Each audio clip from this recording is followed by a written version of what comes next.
Imagina un lugar donde el amanecer nunca se desvanece, donde los vientos eternos llevan canciones secretas, donde las cumbres se ocultan entre las nubes, y en un trono de luz se sienta el Señor del Trueno. Allí, en el Olimpo, nacieron los mitos que vivirán para siempre. Bienvenidos, queridos amigos, al canal oficial de las Conferencias del Sueño, un espacio donde los sueños se entrelazan con los mitos, donde los cuentos de la antigüedad se convierten no solo en historias, sino en espejos de nuestras almas. Hoy ascenderemos al lugar donde reinan los vientos de la libertad y el relámpago, al lugar donde, según las leyendas, moran los inmortales. A la cima de los mitos, a los más poderosos, a Zeus y a los dioses del Olimpo.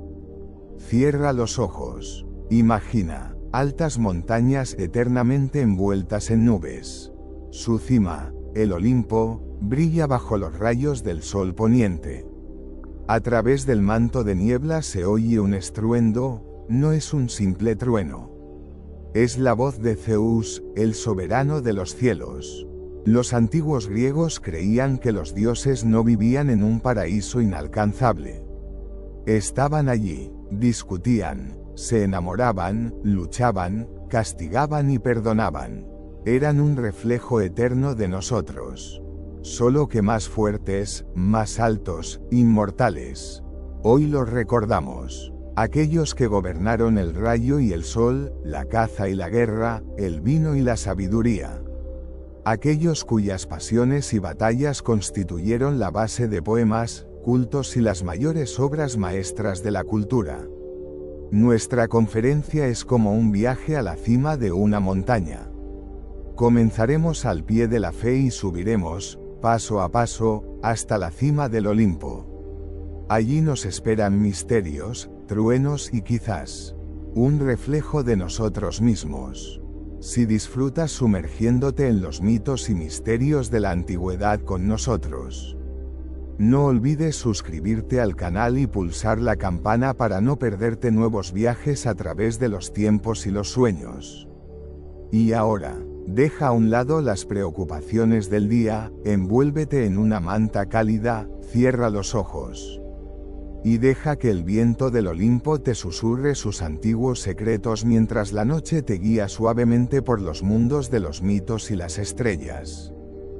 Zeus es el tronador, señor del Olimpo. Si alguien en la antigua Hélade hubiera intentado describir el concepto mismo de poder, orden y tormentas eléctricas, habría dicho simplemente, Zeus.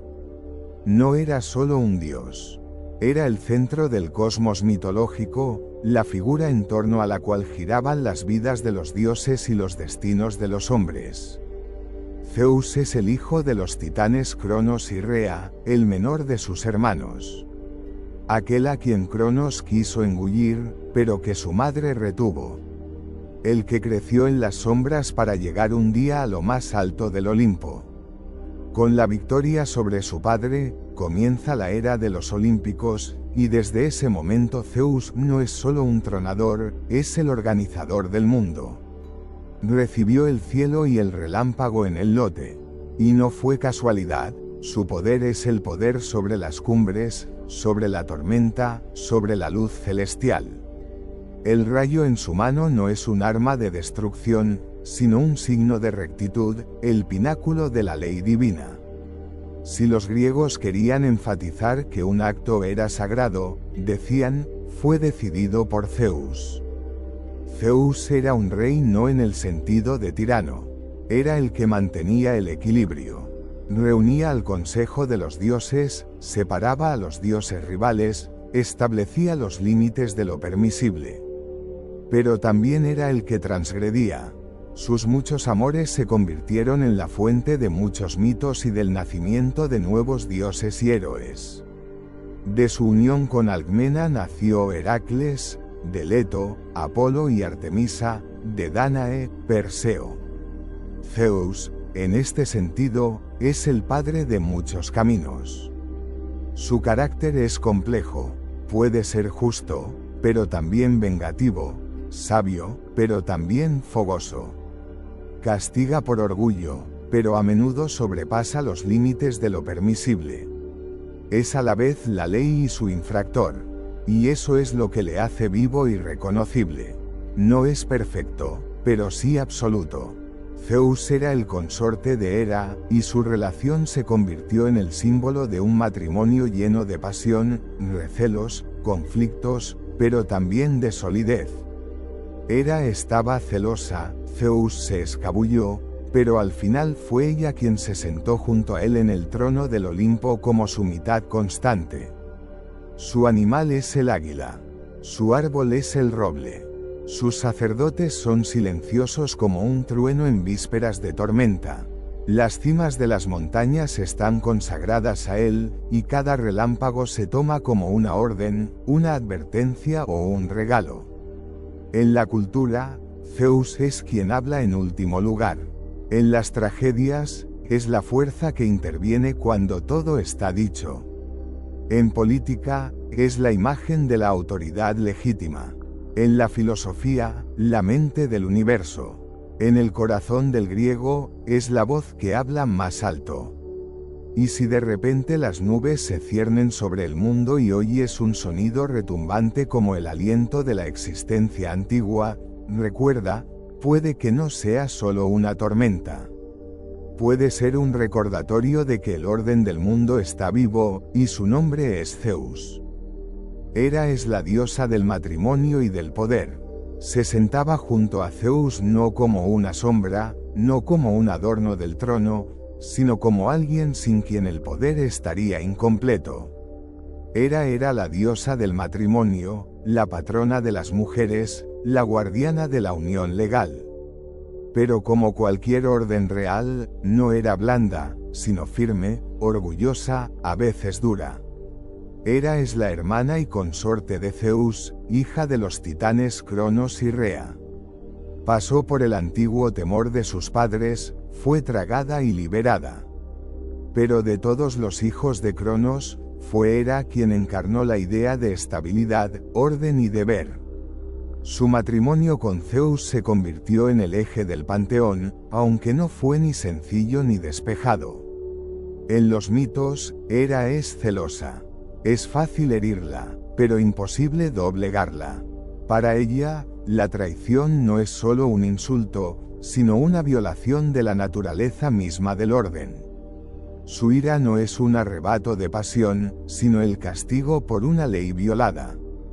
Persigue a las amantes de Zeus, se venga de los hijos nacidos fuera del matrimonio, pero no por ira, sino por el deseo de restablecer la justicia. Así se vengó de Heracles, así persiguió a Ío, así maldijo a Leto. Y, a pesar de todo, permanece al lado de Zeus, no por debilidad, sino por convicción de su derecho. Hera no es solo una esposa, sino también una reina. Sus atributos son el pavo real, símbolo de vigilancia y esplendor, la diadema, signo de autoridad legítima.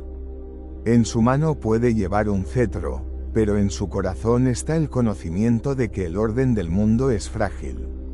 Su culto era fuerte en Argos, Samos y Olimpia. Las mujeres le llevaban regalos antes de casarse, pidiéndole protección en el matrimonio y el parto. No era una diosa de la ternura, pero se la respetaba. Porque protegía lo que era difícil de retener, la unión, la fidelidad, la estructura.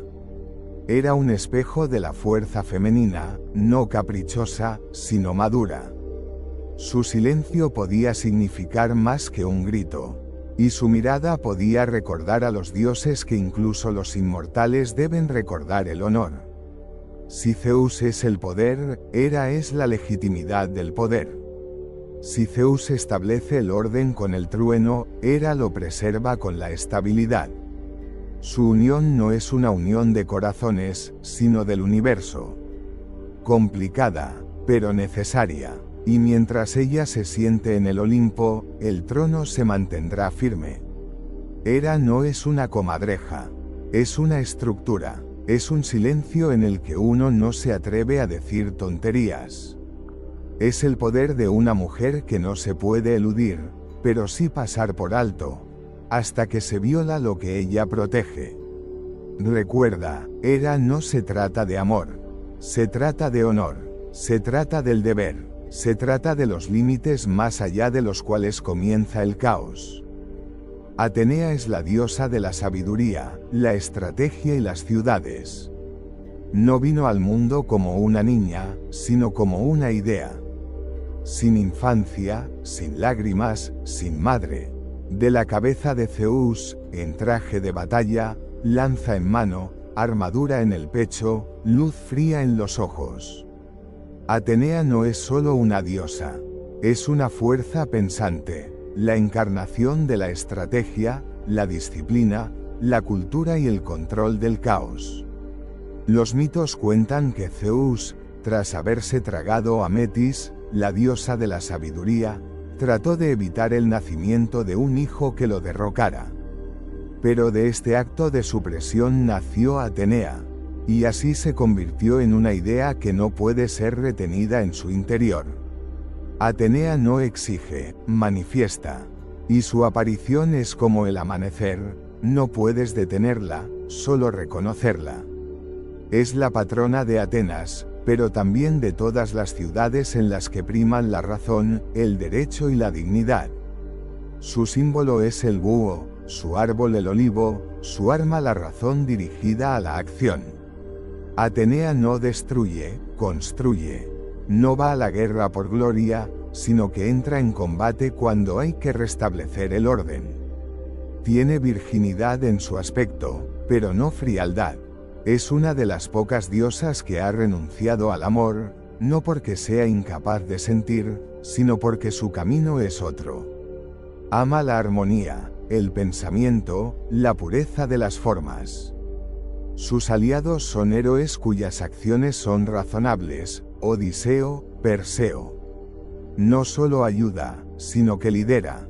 Su égida, un escudo con la cabeza de Medusa, es un símbolo de la defensa de la razón frente al caos. Atenea sabe ser dura, castiga el orgullo, Aracne, y la violación de lo sagrado, Tiresias, pero su venganza es una lección. No se venga, sino que devuelve la medida. En el panteón, no es una oradora ruidosa, pero todos la escuchan. Su presencia crea una sensación de estabilidad. Es como un eje interior. No es temida como Ares, admirada como Afrodita, suplicada como Deméter. Se la respeta, y la respetan quienes quieren ser dignos de ella. Atenea es el silencio de la biblioteca que precede a la apertura. Es el orden en el templo, la pureza de líneas en la arquitectura. Es la firmeza de la mano en el momento de la duda. Es un poder femenino que no requiere pruebas, porque es evidente. Y si un día tienes que tomar una decisión difícil no por pasión, sino por razón, puede que sea Atenea la que habla en ti. No en voz alta, pero la oirás. Apolo es el dios de la luz, la armonía y la profecía. Era el que viene después del trueno. Tras la oscuridad, la luz. Tras el caos, la música. Tras el miedo, la claridad. Apolo, hijo de Zeus y Leto, no es solo un dios, es un rayo de luz que atraviesa el mito. En él se unen la inspiración y el orden, el arte y la razón, la juventud y la eternidad. Nació en la isla de Delos y, con su primer grito, el sol se elevó por primera vez sobre el mundo, según decían los griegos. Apolo es el dios del sol, pero no del sol abrasador, sino del sol iluminador. Su luz no quema, sino que muestra. Él es quien da sentido al espacio. En sus manos hay una cífara de oro. Sus cuerdas suenan no solo al oído, sino también al corazón. La música de Apolo no es diversión, sino un cosmos construido según las leyes de la armonía. Es el patrón de poetas, cantantes y adivinos. A través de él habla el oráculo de Delfos, la voz del destino encapsulada en palabras claras. Apolo es hermoso, su aspecto es ideal, joven, radiante, esbelto. Pero tras esta belleza se esconde la disciplina. Es el dios de la medida, de la simetría, de la estructura. Puede ser cruel. Envía plagas, castiga por insolencia, como en el caso de Níobe o Marsias. Pero su crueldad es la otra cara de la claridad. No tolera la falsedad. Sus compañeras son las musas, diosas de la inspiración. Su planta es el laurel, que creció de la ninfa Dafne, que huyó de su amor. Esta historia es una imagen de su dualidad. Lucha por la belleza, pero no siempre la consigue. Porque lo suyo no es la posesión, sino la luz que toca pero no retiene. Apolo está asociado al arco y la flecha, como su hermana Artemisa. Pero sus flechas son rayos de verdad. Golpea lo falso, disipa la oscuridad, expone la esencia. Sus enemigos no son monstruos, sino el caos, el engaño, lo feo del alma. En el panteón, es el pilar de la armonía. Se le respeta, invoca, teme y espera. Sus templos son como himnos en piedra, sus imágenes como el ideal del hombre en el que cuerpo, mente y espíritu se han fundido en uno. Si Zeus es el orden del trueno, Apolo es el orden del sentido. Si Atenea es la lógica, Apolo es el ritmo. Si Hera es la ley, él es la inspiración inscrita en esa ley. Él es el eje dorado en torno al cual gira la belleza del mundo. Y si un día sientes que se despierta en ti el deseo de decir la verdad con belleza, de caminar hacia la luz no por miedo sino por amor. Tal vez sea Apolo quien te sonríe a través del rayo. Artemisa es la diosa de la luna, la caza y la libertad virginal. No vive en el Olimpo. Ella viene de allí, como el viento de las montañas, como el olor de las agujas de pino al amanecer, como el brillo de la luna en los ojos de la bestia. Artemisa no es la que se sienta en un trono. Es la que camina sola, con un arco sobre los hombros, con la sombra del lobo en su paso, con el silencio del bosque en su corazón. Hija de Zeus y Leto, hermana gemela de Apolo, Artemisa fue la primera en nacer, y ella misma ayudó a su madre a dar a luz a su hermano. Desde aquellos primeros momentos, eligió el camino de la protectora, no la que se esconde, sino la que protege mediante la fuerza y el desprendimiento. Artemisa es la diosa de la caza, del desierto, de la virginidad. Pero su virginidad no es una renuncia al amor, sino la liberación de la necesidad de ser de otro. Lleva una túnica corta para que no le estorbe al correr por las laderas. Sus compañeros son ninfas del bosque y ciervos. Su arco es de plata, sus flechas veloces como la luz de la luna. Castiga a los intrusos, como hizo Acteón cuando la vio desnuda. Por mirar sin permiso se convirtió en ciervo y fue mutilado por sus propios perros. Sus límites son inviolables, porque contiene la naturaleza tal y como es, bella, salvaje, peligrosa. Artemisa es la protectora de las niñas y las parturientas, la patrona de los inocentes y los jóvenes, de los que buscan su camino. No es amable, pero es justa, no es reconfortante, pero da poder. Su silencio es una paz en la que puedes escucharte a ti mismo. Está relacionada con la luna, pero no con su luz romántica, sino con su lado secreto. No es una amante, sino un espejo para los que siguen su propio camino. Es como el aliento del bosque, no tiene palabras, sino verdad. Sus templos se construyeron en montañas y arboledas. Su imagen, con arco y ciervo, se convirtió en símbolo de autonomía y pureza. Ella no cambia, no pregunta, simplemente existe. Y con acento agudo ese es su poder absoluto. Si Afrodita es la llamada, Artemisa es la distancia. Si Hera es la ley, Artemisa es el límite. Si Atenea es la razón, Artemisa es el instinto. Ella es la noche que no teme a la oscuridad, la paz que no pide ser tocada. Y si alguna vez sientes que quieres estar solo, no por miedo, sino por amor propio, eso significa que Artemisa camina a tu lado. En silencio, sobre la suave hierba, bajo la luna plateada. Ares es el dios de la guerra y la furia desenfrenada. Si Atenea es estrategia, Ares es impacto. Si ella es pensamiento, él es impulso. Ares es el dios de la guerra, pero no el de los planos y las tácticas. Él es la guerra tal y como es, el ruido de las lanzas, el olor de la sangre, el grito que rasga el cielo. Hijo de Zeus y Hera, era un dios al que no querían ni en el Olimpo ni en la tierra. Incluso su padre Zeus lo despreciaba por su imprudencia. Pero cuando la batalla comenzó, todos pudieron sentirlo, Ares estaba cerca. Él es la parte del mundo que no es amada, sino reconocida. Porque sin él, no hay movimiento, no hay elección, no hay riesgo. Ares no va solo, le acompañan Fobos y Deimos, el miedo y el terror. En un carro tirado por caballos enloquecidos, se precipita al campo de batalla, no por la victoria, sino por el acto mismo de la batalla. No necesita un resultado, necesita el choque, porque él es el pulso, el corazón palpitante de la rabia.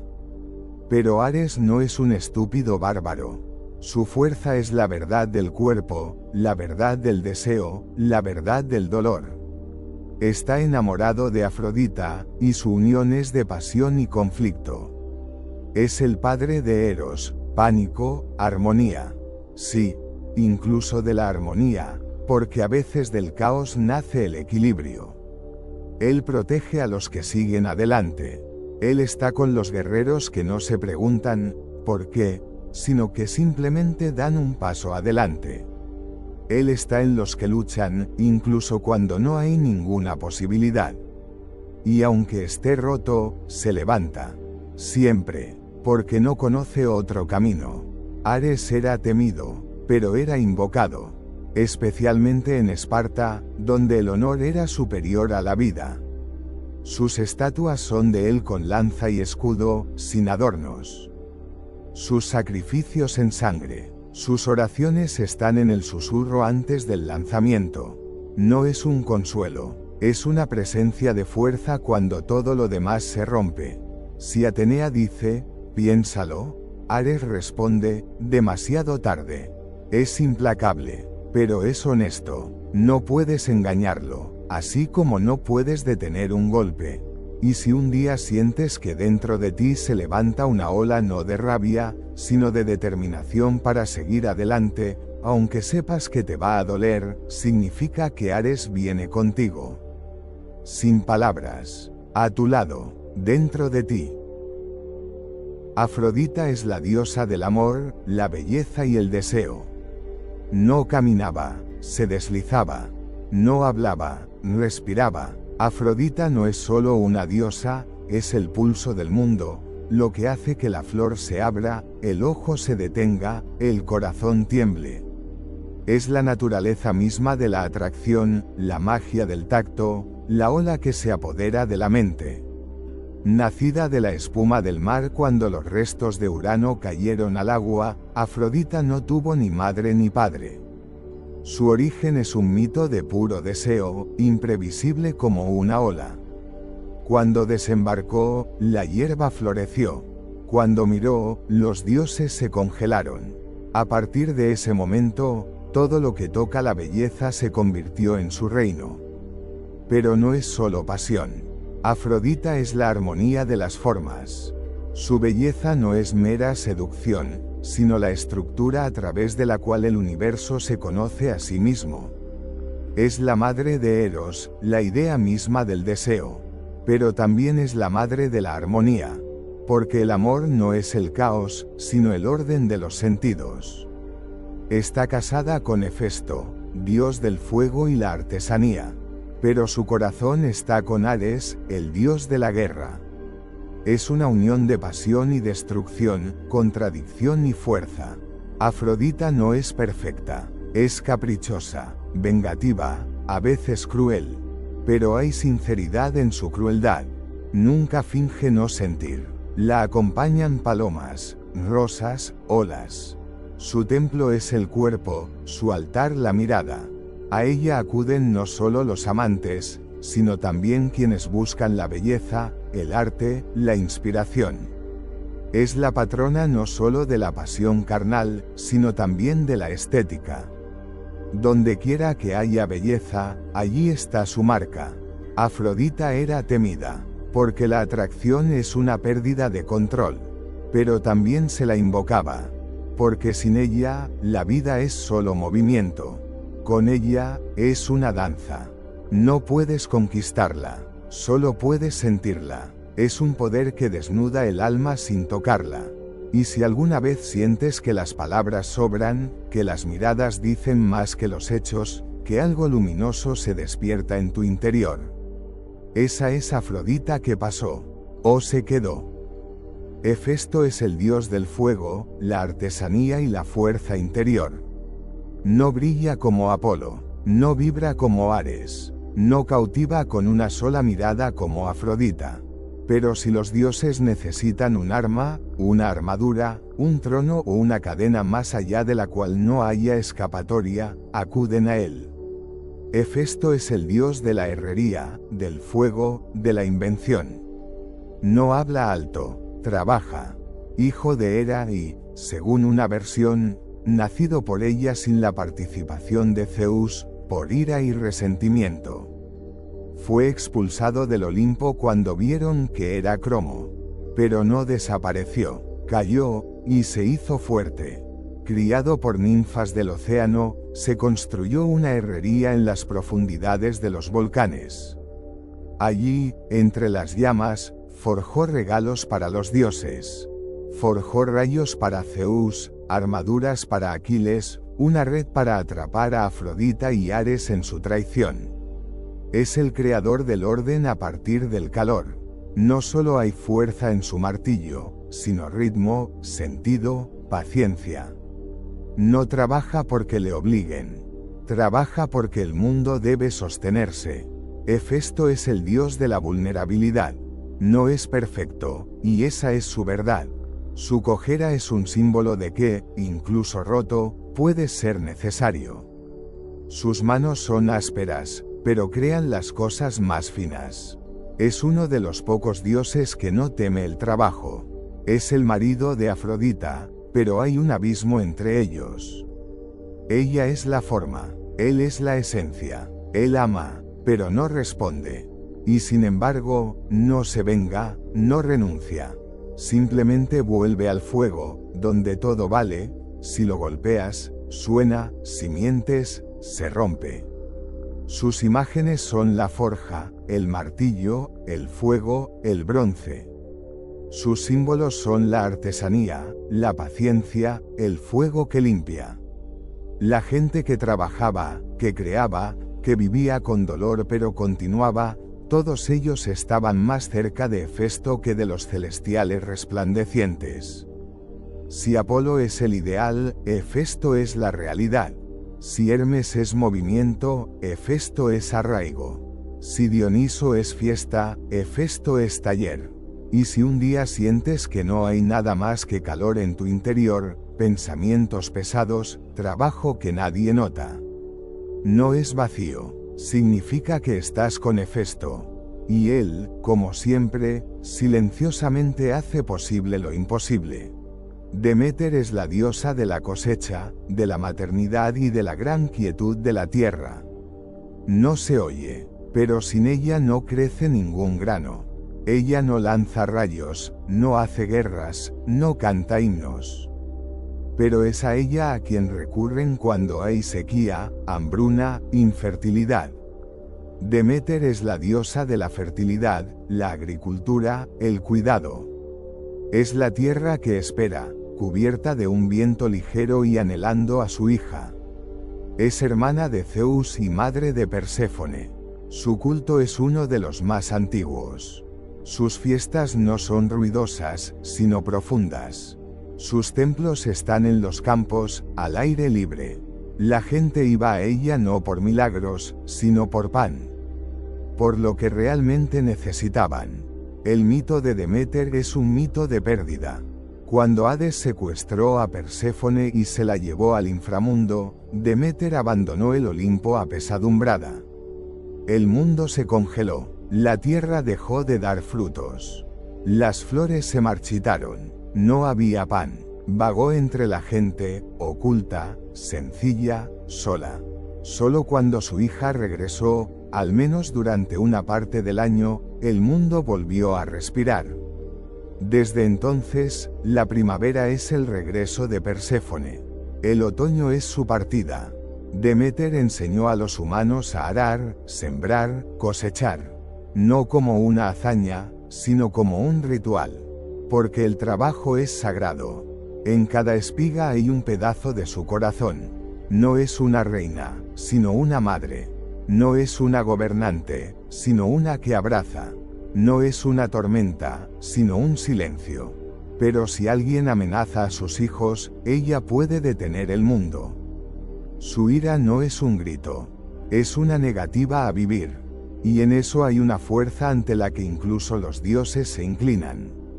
Sus atributos son las gavillas, las amapolas y una antorcha. Su imagen es una mujer vestida con un manto, de mirada seria, con manos acostumbradas a sostener y dar.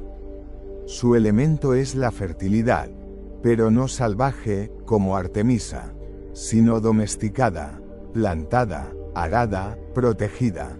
Si Afrodita es la pasión, Deméter es el calor. Si Ares es el grito, Deméter es el silencio.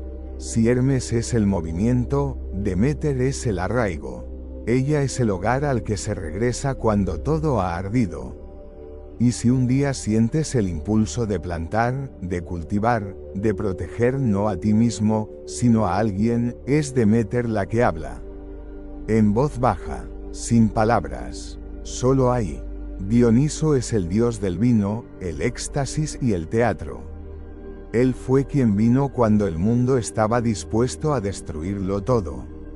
Fue él quien abrió el camino a otra dimensión donde todo es posible y todo está permitido. Dioniso no es solo el dios del vino, es la deidad de la libertad, la locura y la transformación.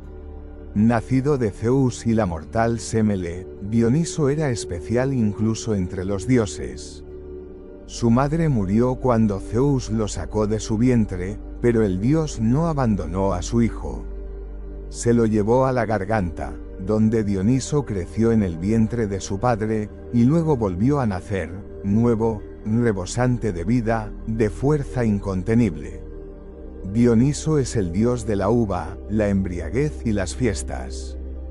Pero su culto no se limitaba a la alegría. También es un dios que rompe las fronteras mentales, sociales y físicas. Trae la liberación de las viejas leyes, de los marcos restrictivos, pero el precio de esta liberación es la locura. Bajo su patrocinio surgieron teatros, se representaron tragedias y comedias, y nació la libertad de expresión. Sus atributos son un tirso, una vid y un leopardo. A menudo se le representaba con la misma imagen, con una corona envuelta en pétalos, una copa de vino en la mano y el rostro ligeramente oculto por una máscara. Siempre había un ambiente alegre a su alrededor. Sus compañeras son sátiros y ménades, mujeres salvajes que le siguen, perdidas en la danza y la bebida, absortas en esta loca felicidad. Hubo muchas tragedias en su vida. Fue rechazado por la gente, golpeado por su propio padre, humillado y rebelde. Fue el santo patrón de lo anormal, de lo que está más allá de lo ordinario.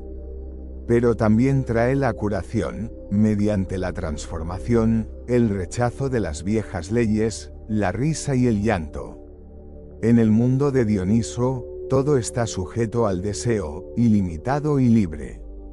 Su culto llegó a ser tan importante que a través de Dioniso la gente no solo despertaba sus cuerpos, sino que conectaba con los dioses, podía ir más allá de la propia realidad y tocar lo divino. No se trataba solo de fiestas, sino de misterios.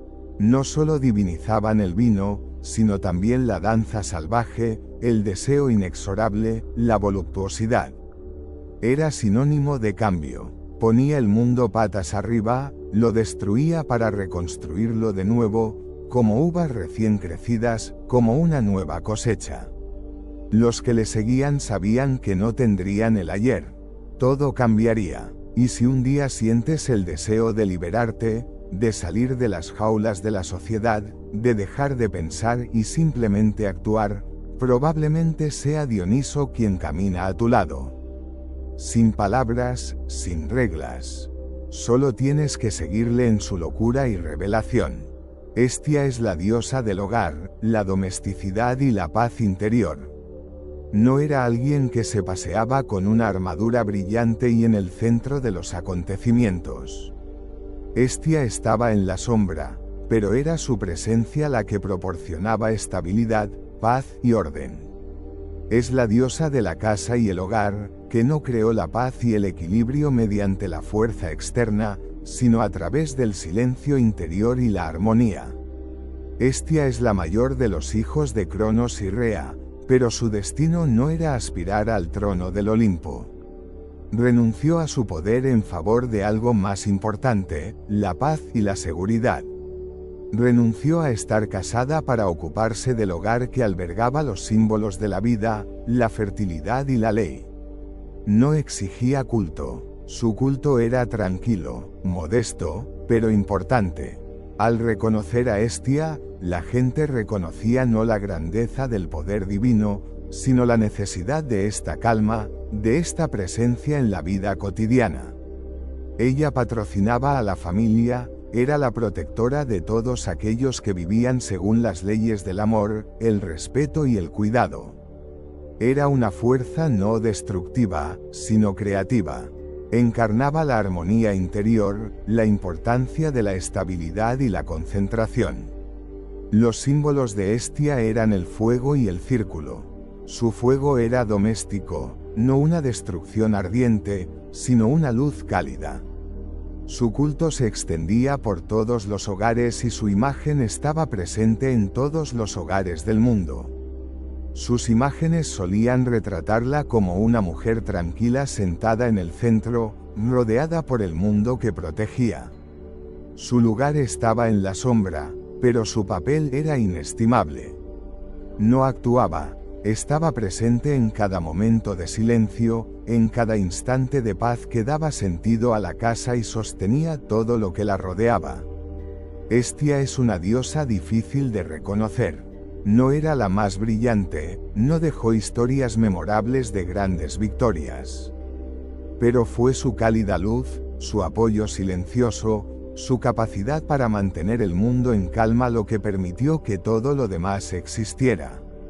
Y era quizá una de las diosas más necesarias del Olimpo, porque era el símbolo de aquello que a menudo pasa desapercibido pero que es la base de todo, la paz y el orden.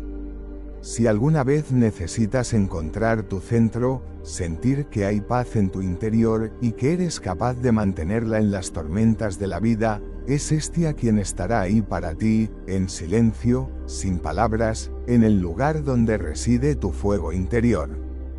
Hermes es el dios de los caminos, del comercio y mensajero de los dioses. Se mueve tan silenciosamente como el viento al amanecer. Su paso es ligero, su mirada aguda y su habla rápida. Hermes no es solo un mensajero de los dioses, es el que conecta los mundos, el cielo y la tierra, la vida y la muerte, el principio y el fin del viaje. Hijo de Zeus y de la ninfa Maya, Hermes nació en una cueva del monte Cilicia y ya de bebé era astuto. Robó el rebaño de Apolo excavando un túnel hasta sus establos. Pero en lugar de castigo recibió una lira de su hermano y se convirtió en el dios no solo del comercio y el robo, sino también de la música. Su principal tarea es llevar mensajes entre el Olimpo, los humanos y el inframundo. El caduceo que lleva en la mano es una vara serpentina, símbolo de paz y transición. Sus sandalias aladas y su sombrero petasos le confieren una velocidad invisible. Aparece donde no se le espera y desaparece antes de que se note su presencia. Hermes es el patrón de los viajeros, mercaderes y embaucadores. Los que viajan le piden seguridad. Los que hacen negocios le piden buena suerte. Los que buscan una salida a una situación difícil confían en su ingenio. Guía a las almas de los muertos al inframundo, abriendo la puerta como una puerta entre habitaciones. Como tal, es bondadoso y justo, no es un juez, sino un guía que conduce por la frontera de los mundos. A Hermes no le asustan los límites. Los traspasa, los borra y los reconstruye. Tiene la sombra del engaño y el brillo del descubrimiento. Enseña que el camino no es solo la distancia, sino también el sentido del movimiento. Si alguna vez te sientes en una encrucijada y no sabes a dónde ir, acuérdate de Hermes. Él susurrará la ruta al viento y te mostrará el camino en silencio.